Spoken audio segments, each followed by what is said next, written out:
escuchado usted seguramente porque recorrió el mundo cuando lo dijo en una homilía. No puede ser que no sea noticia que muere de frío un anciano en situación de calle y que sí lo sea una caída de 2 puntos en la bolsa. Y todo se juzga de lo económico, el éxito o no éxito de un gobierno se juzga de lo económico, todo, y no desde el sufrimiento o no sufrimiento de la gente. Dice, eso es exclusión. No se puede tolerar más que se tire comida cuando hay gente que pasa hambre. Eso es inequidad. Tanto se derrocha cuanto hay tanta gente que necesita. Hoy todo entra dentro del juego de la competitividad y de la ley del más fuerte, donde el poderoso se come al más débil. Sabemos todos que la sociedad se rige hoy por lo que se llama el darwinismo social y que eso es profundamente antievangélico. Que lo evangélico es ir y ayudar al más débil. El darwinismo social es el más débil se muere y que se aguante. Bueno, el Papa lo denuncia proféticamente. En este sistema el poderoso se come al más débil. Dice, como consecuencia de esta situación, grandes masas de población se ven excluidas y marginadas, sin trabajo, sin horizonte, sin salidas. El cristiano no puede tener una venda ante eso. No puede decir, yo me arreglo con Dios en mi iglesia y todo eso no verlo, tenerlo invisibilizado. El sistema moderno busca invisibilizar todo eso, busca que no nos afecte, busca globalizar la indiferencia, como dice el Papa, no sé si es en esta placa o en la otra. Dice, se considera al ser humano en sí mismo como un bien de consumo. El trabajo es una mercancía. El trabajador se mide el salario del trabajo por la mercancía, por la hora, por lo que vale, por lo que me ofrece como mercancía y no por lo que necesita para vivir, como dice la doctrina social de la Iglesia, ¿no? En esto vale el paréntesis, vale la aclaración, creo que también la puse en el libro, de una entrevista que le hicieron después de Evangelii Gaudium. No sé si se acuerdan cuando salió Evangelii Gaudium, que él habla de estas cosas, que acá está criticando el capitalismo, aunque no lo nombra, no nombra la palabra capitalismo. Pienso yo que no quiere quedar en una dialéctica maniquea entre capitalismo y marxismo, pero además quiere resaltar esto que dijo en la entrevista. Dice, yo lo que puse ahí es doctrina social de la Iglesia. En la entrevista le pregunta, porque no sé si se acuerdan que cuando salió la Evangelii Gaudium, algunos referentes del Tea Party de Estados Unidos, un periodista y un político, salieron a decir que era un papa marxista. Bueno, y cuando le pregunta esto el periodista a él en la nota, dice, lo que yo puse no es marxismo, es doctrina social de la Iglesia. Justamente, esto mismo que yo estoy diciendo, Juan Pablo II decía en Laborem Exercem, el trabajo no puede ser una mercancía, el salario tiene que ser por lo que necesita el trabajador para vivir, no por lo que me remunera a mí ante todo.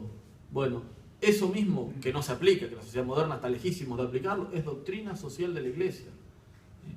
Dijo mucho después el Papa, dijo ahora en junio, julio, otro reportaje. Como ven, tiene un magisterio paralelo el Papa, si se quiere, hablando en Santa Marta a la mañana y hablando en reportajes, donde explica todo eso. En un reportaje que le hicieron, creo que era junio, julio, dijo, los marxistas nos robaron las banderas de los pobres. El mensaje de la defensa de los pobres tiene 2000 años, mucho antes de Marx, y hoy en día parece que cualquiera que habla de los pobres es marxista. Bueno, él es muy fuerte en esta encíclica, en esta exhortación, sobre las consecuencias sociales del Evangelio, ¿no? Llama a ser conscientes de esta cultura nueva que nos trae lo que se llama también, si se quiere, el capitalismo, pero no quiere decir capitalismo. A mí me gusta pensar más en las sociedades occidentales y modernas, ese estilo de vida que se fraguó con el ocaso medieval, con el crecimiento, con la Revolución Francesa, tuvo su plasmación política en la Constitución de Estados Unidos, de la cual la nuestra y muchas son una especie de copia. Eso lo ha estudiado mucho el padre Tello, el teólogo que yo estudié, que algo de eso tengo acá en el libro, de cómo ha nacido este sistema moderno de vida. Bueno, el Papa lo critica. Habla, por ejemplo, de esto de la cultura del descarte. Las personas, dice el Papa, dice, ya no es la simple explotación, ahora son excluidos, descartados. Si alguien me explota, aunque sea, estoy todavía dentro del sistema. No, el descartado es peor que el explotado, porque se pone una pared y afuera. El sistema busca explotar a algunos y descartar al resto. Y a los que descarta los invisibiliza. Y cuando se visibiliza, justamente es a través como la punta de un iceberg, muchas veces a través de la violencia, cosa que nos hace más rechazo todavía. a ese fenómeno. ¿Cuántas veces, no sé, por una reacción desde la violencia, acusamos a los sectores postergados de violencia, cuando en realidad ese hecho de violencia que viene de abajo es el emergente de una reacción a una violencia de raíz, a una violencia por una injusticia de raíz? Así lo expresa el Papa, ahora lo vamos a ver en la placa, no sé si me salió bien explicarle la idea, pero lo tiene en una de las placas, ¿no? Dice, el sistema económico es injusto de raíz y eso genera violencia. Bueno, habla de esta cultura del descarte, habla incluso de la ingenuidad, que es creer en la teoría del derrame. Acá dice una confianza ingenua. Dice, algunos todavía defienden la teoría del derrame, que suponen que todo crecimiento económico favorecido por la libertad de mercado logra provocar por sí mismo mayor equidad e inclusión social en el mundo. Atrás de esa teoría está pensar que la estructura social es intocable, que la pirámide de distribución de riqueza tiene que quedar así. Entonces, para que le llegue a los de abajo, tiene que tener más los de arriba, y ese se derrame. Y dice el Papa en un reportaje, dijo, después de en ese mismo reportaje que le responde a la acusación de marxismo, dice, eso ha demostrado que una vez que se está por llenar la copa, que se va a derramar, como por arte de magia, la copa crece y nunca se llega a derramar. Dice, bueno, por eso dice acá, es una confianza burda e ingenua en la bondad de quienes detentan el poder económico, que tienen toda su energía orientada en acrecentar su propio poder económico, no en distribuir. Y desde el Evangelio se quiere proponer una distinta distribución de riqueza, pero es otra cosa, es otra ideología, ellos lo manejan, los que tienen el poder económico, lo manejan de otra forma, y no podemos tener una burda e ingenua confianza, ¿no? Y en los mecanismos sacralizados del sistema económico imperante. Mientras tanto, los excluidos siguen esperando. Él habla varias veces acá sobre el peligro de la divinización del mercado. El mercado acomoda todo, la mano invisible acomoda, lo dice, no hay una mano invisible que acomode las cosas, que distribuya. No sé si es la próxima placa. No, esta habla de la globalización de la indiferencia. Acá habla también de la idolatría del dinero. Es el nuevo becerro de oro. Quería ver si pone, esta es la del mercado, la tiranía de los mercados. Es un diagnóstico, me parece a mí, muy certero de lo que vivimos hoy, ¿no? Mientras las ganancias de unos pocos crecen exponencialmente, las de la mayoría quedan cada vez más lejos del bienestar de esa minoría feliz. Feliz, irónicamente, lo dice, ¿no? Este desequilibrio proviene de ideologías que defienden la autonomía absoluta de los mercados y la especulación financiera. Todos conocemos a qué se refiere, lo hemos sufrido en nuestro país y de algún modo se sigue sufriendo en las sociedades modernas, ¿no? Esa mentira, esa fantasía de que el mercado va a acomodar todo, cuando al mercado lo que le interesa es la acumulación de riquezas de los que tienen el poder. Después habrá una pirámide de distribución para que se mantenga eso, pero nada más. A los cristianos nos tiene que interesar otra cosa, que es que todos vivan bien, que todos tengan lo necesario para desarrollar su vida, que todos tengan la posibilidad de una vida digna, que incluye también los bienes materiales. Bueno, para eso hace falta otra distribución de riqueza, no la que propone el mercado divinizado, ¿no? Dice, de ahí que niegan el derecho de control de los estados, encargados de velar por el bien común. Se instaura una nueva tiranía invisible, a veces virtual, que impone de forma unilateral e implacable sus leyes y sus reglas. Este número es más largo y vuelve a hablar de los mecanismos centralizados del mercado. Es interesante porque se mete en este tema tan espinoso y tan actual para nosotros sobre el rol del Estado.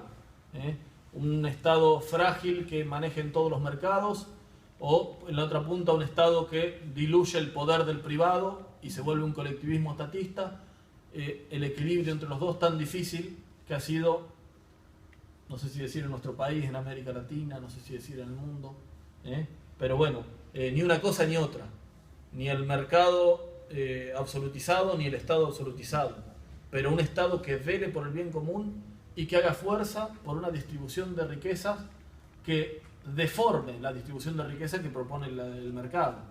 Me parece que eso es lo que está proponiendo el Papa acá, ¿no? Es decir, no le neguemos al Estado el rol que tiene en esta como contralor, como deformador, digo yo, de las leyes del mercado. Bueno, es un tema difícil, espinoso, pero que como cristianos no nos es ajeno. Eso es lo importante, me parece, del planteo del Papa acá, ¿no? No es que, bueno, esas son cuestiones políticas para el sector de economía del noticiero, a mí me interesa el sector de religión del noticiero, no. Esto tiene que ver con la vida cristiana. No podemos ser indiferentes, no podemos tener una postura u otra. Digamos, el Evangelio nos lleva a tomar una postura en esto.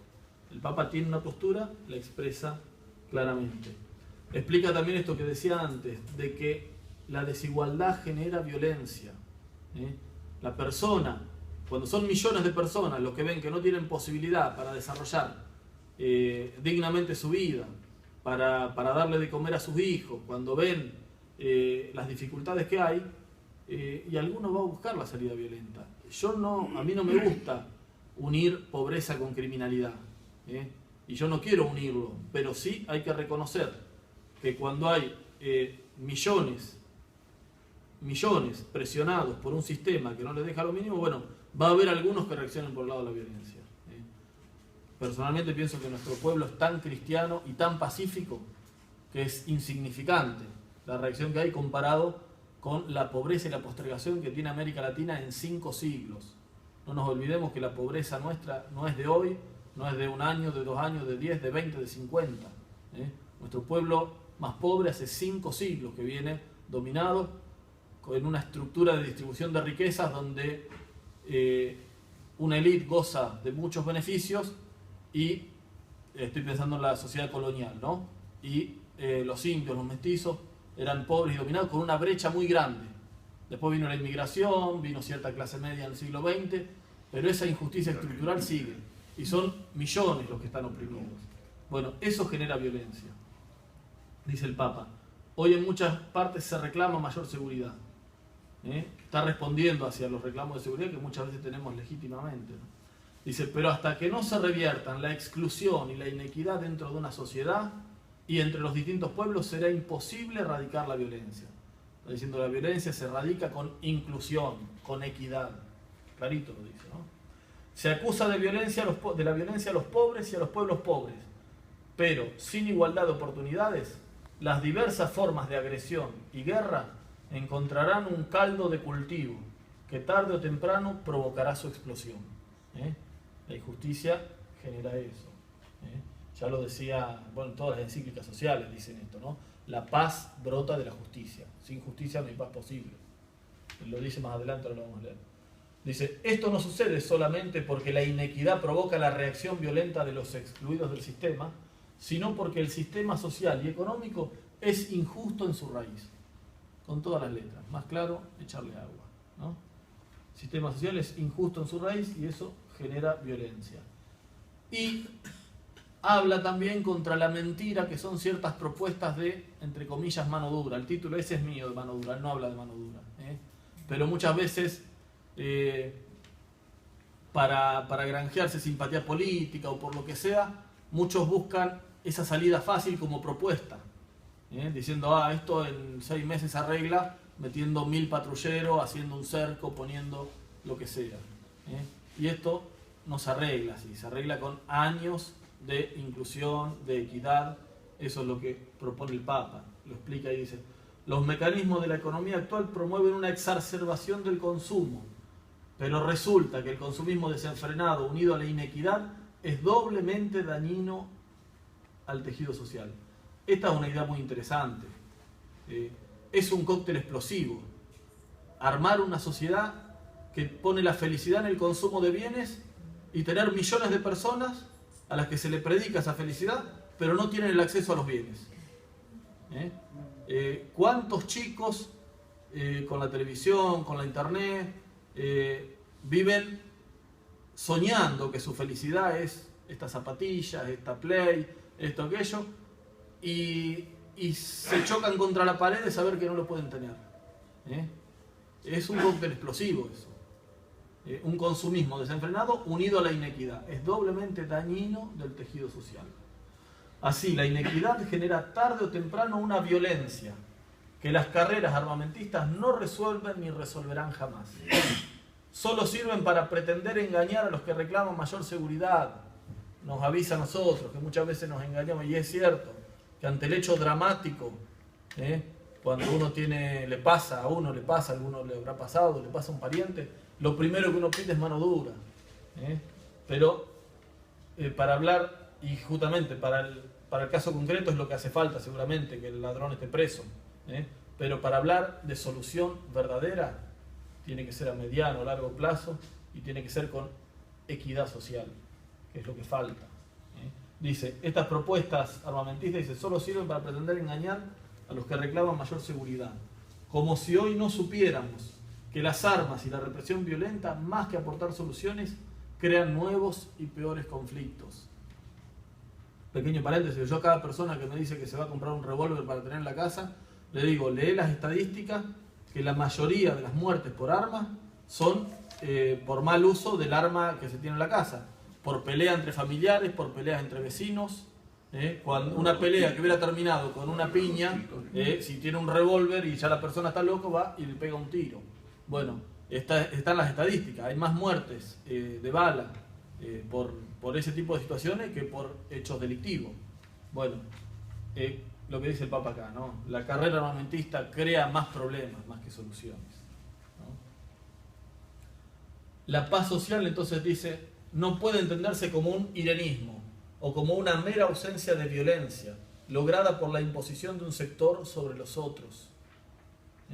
La paz de los cementerios. O, acá tuvimos una experiencia, ¿no? En la época de la dictadura militar. Eso no es paz, es ausencia de violencia lograda por la imposición de un sector sobre los otros. También sería una falsa paz aquella que sirva como excusa para justificar una organización social que silencie o tranquilice a los más pobres. No se trata de ponerle reclamo a esas sordinas, ¿sí? De ponerle sordina a esos reclamos. Se trata de canalizar los reclamos de justicia y hacerlos eficaces. De manera que aquellos que gozan de mayores beneficios puedan sostener su estilo de vida sin sobresaltos, mientras los demás sobreviven como pueden. El Papa no tiene pelos en la lengua con este tipo de cosas, ¿no? Son para leer, para meditarlo y para cada uno pedirle a Dios que nos convierta en todo este tipo de cosas, ¿no? Bueno, hago los últimos 10-12 minutos y después abrimos algunas preguntas. Hay algo que también es muy, muy interesante y muy de este Papa también y muy del Evangelio. Que él dice, acá en el número 48, hay que llegar a todos. La salvación es para todos. Eso tenemos que tenerlo presente. Y por ahí dice, por ejemplo, el Papa ama a todos, a ricos y pobres, pero tiene el deber de recordarle a los ricos que deben ocuparse de los pobres. Bueno, el Papa no excluye, pero dice, siempre viene la pregunta, ¿a quién se debe privilegiar? ¿Por dónde debo empezar? En mi corazón de cristiano el amor tiene que ser hacia todos. Pero en mi historia concreta yo tengo un tiempo, tengo horas por día, tengo años de vida. Bueno, tengo que hacer opciones históricas. ¿Por quién hay que optar primero? Y dice el Papa, dice que el Evangelio nos dice, no tanto a los vecinos ricos, a los amigos, sino sobre todo a los pobres y a los enfermos.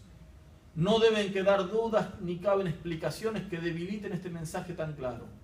Hoy y siempre, los pobres son los destinatarios privilegiados del Evangelio. Y la evangelización dirigida gratuitamente a ellos es signo del reino que Jesús vino a traer. Acuérdense, ¿no? Lucas 4, viene a evangelizar a los pobres, ese es el signo del reino. Y lo dice de una forma muy fuerte acá, ¿no? Esto hay que decir sin vueltas, es como esos predicadores que se apasionan y agarran la Biblia y se pega así y dice, bueno, hay que decir sin vueltas. Hay que decir sin vueltas que existe un vínculo inseparable entre nuestra fe y los pobres.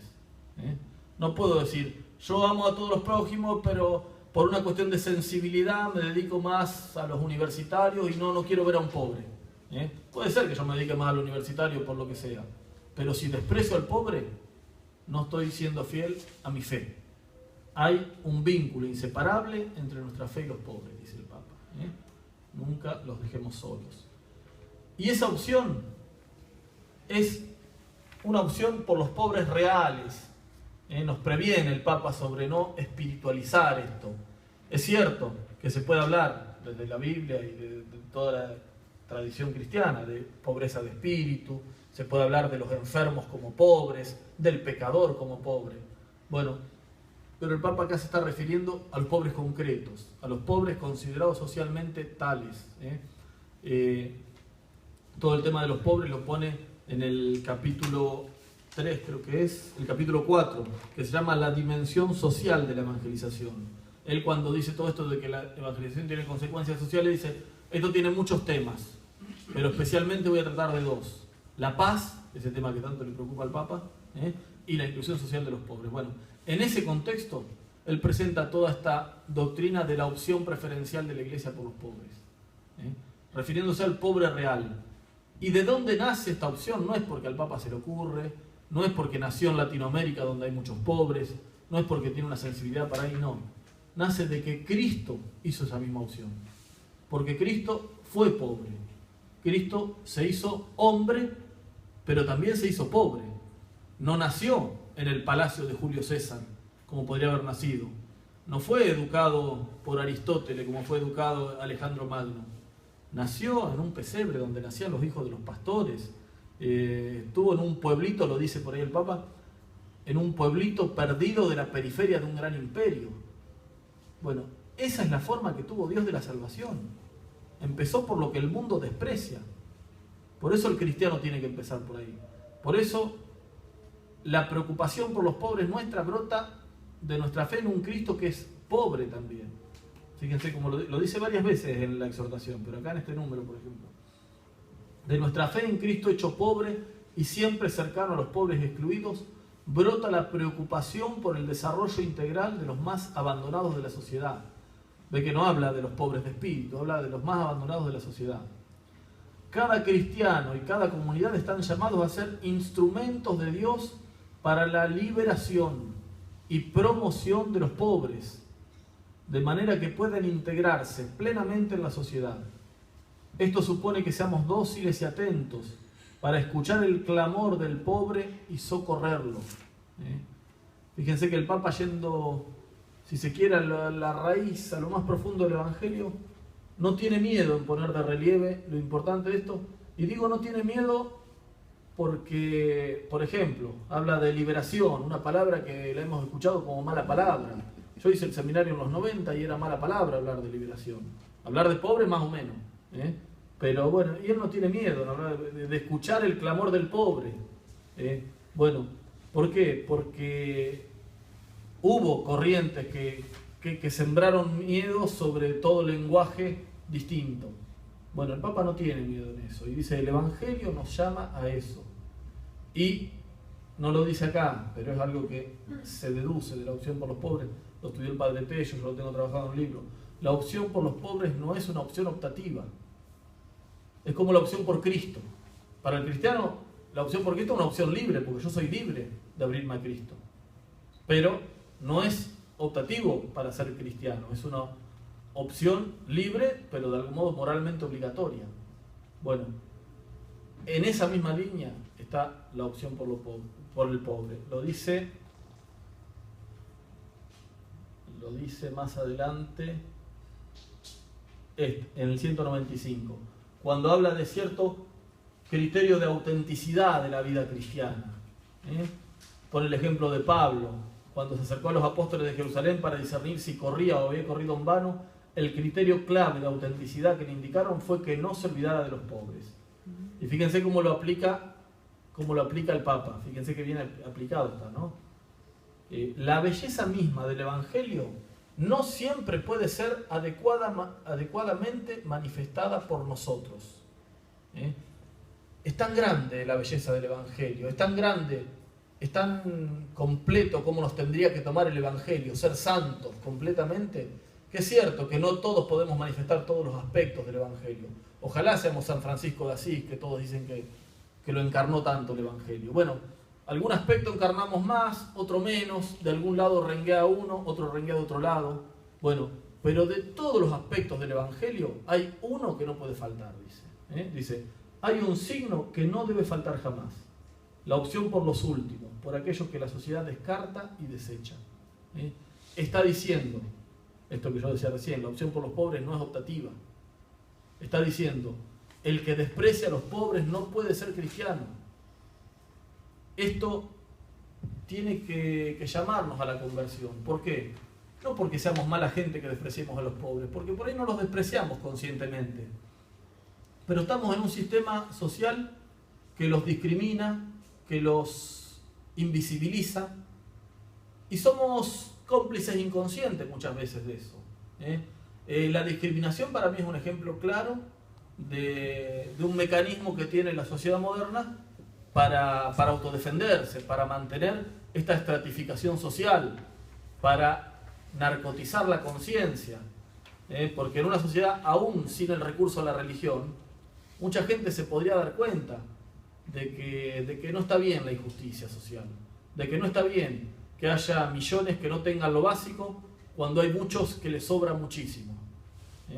Y entonces una sociedad que quiere propugnar ese modelo también tiene sus mecanismos de autopreservación. Bueno, la discriminación es uno, es convencernos a todos de que el que está abajo es porque se lo merece, es porque no quiere trabajar, es porque es un vago, es porque es un drogadicto, y se introyecta en todos los niveles sociales la discriminación, porque aún entre los pobres hay discriminación.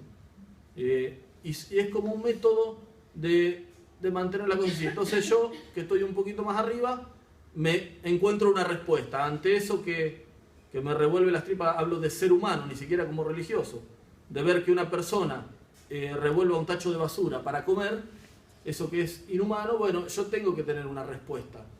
Y es el atajo fácil decir, es culpa de él, porque es vago, porque su padre fue vago, porque no tuvo educación.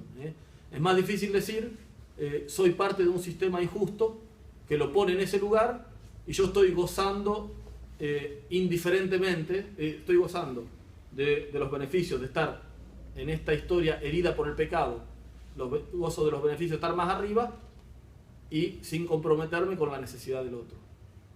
Una forma de buscar la indiferencia es la discriminación. El Papa habla, y la pasé la placa, sobre la globalización de la indiferencia. Bueno, no sé, la pasé, creo que había pasado antes. Bueno, pero lo dijo y eso fue muy fuerte. También para mí fue uno de los gestos más fuertes del Papa, y ya vamos cerrando con esto. El viaje a Lampedusa. ¿Se acuerdan del viaje a Lampedusa? Yo personalmente no sabía que existía Lampedusa. Sabía del fenómeno de la migración, que uno lo ve muchas veces desde el otro lado. Una persona que vivía en Barcelona me contaba preocupado, no sé qué va a pasar con toda esta gente que vienen y viven abajo de los techos y en los semáforos. Y bueno, y sí, algunos sirven para hacer algunos trabajos, pero hay muchos que sobran. Ese drama de pueblos pobres que buscan venir a comer las migajas que se nos caen a la sociedad más pudiente, piensen, digo, Barcelona, que van los negros de África o de toda Europa, pensemos nosotros en nuestros hermanos latinoamericanos, paraguayos, bolivianos, peruanos, pensemos en Estados Unidos con los mexicanos, con los centroamericanos. Es un fenómeno de atracción de las megápolis de hoy. Bueno, ahí hay mucho dolor, mucho sufrimiento. Somos indiferentes muchas veces a eso. El Papa fue, ante el drama de cruzar en esas balsas que son prácticamente de cartón, que mueren de asientos y nadie se entera, a una de estas puertas traseras por donde se cuelan en Europa, en Lampedusa, el Papa fue ahí. Y seguramente el europeo medio le conviene inconscientemente invisibilizar eso. El Papa fue ahí y echó una ofrenda floral en el mar por los muertos, por esos muertos. Celebró la misa en un altar hecho con despojos de una barca que había naufragado. Fue un gesto muy fuerte. Bueno, y ahí habló de la globalización de la indiferencia. Pidió perdón, él lo dice muchas veces también, eso de que hay que llorar por nuestros dramas. Bueno, no barrerlos abajo de la alfombra. Hay que llorar por los problemas, quiere decir eso, no ser indiferente. Y ahí habló de esta globalización de la indiferencia, de este sistema de que nos narcotiza la conciencia y no nos damos cuenta de las necesidades de los pobres, de las necesidades de los demás, que quedan invisibilizados. Bueno, esa parte de los pobres hay que leerla, dice muchas cosas. No me quiero extender más para dar unos 15 minutos para preguntas. Una última cosa, creo que es la última placa, habla de, sí, era la última placa, de el valor del pobre. No es alguien a quien yo voy a ayudar. en cuanto a cosas del Evangelio, y sobre todo acá en América Latina, voy a aprender. Porque en el marco de esa vida sufrida, Dios les ha enseñado mucho. En sus propios dolores conocen al Cristo sufriente, dice acá el Papa. Ellos aprendieron seguramente mucho más que yo de Cristo, de la providencia. Los que se han criado muchas noches mirando a ver el padre si trae algo para comer o si la madre hace un mate cocido y se van a la cama con el mate cocido. Esa persona que se fraguó así y sigue siendo honesta y sigue creyendo en los demás y sigue siendo solidaria, aprendió mucho más de Cristo, del Cristo sufriente, de lo que puedo aprender yo, que me llevó por otros caminos Dios. Bueno, los pobres nos evangelizan, dice. Fíjense cómo lo dice, ellos tienen mucho que enseñarnos. Además de participar el sensus fidei, de ese instinto de la fe que tanto lo tienen los pobres, en sus propios dolores conocen al Cristo sufriente.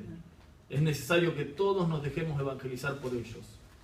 La nueva evangelización es una invitación a reconocer la fuerza salvífica de sus vidas. Dios derrama una fuerza salvífica en sus vidas. Los llena con su gracia a pesar de sus dolores, o con ocasión de sus dolores, o porque son sus preferidos. La cruz es un misterio.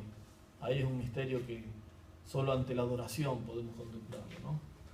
Dice, la nueva evangelización nos llama a reconocer la fuerza salvífica de sus vidas y a ponerlos en el centro del camino de la iglesia. Es fuerte esto también, ¿no?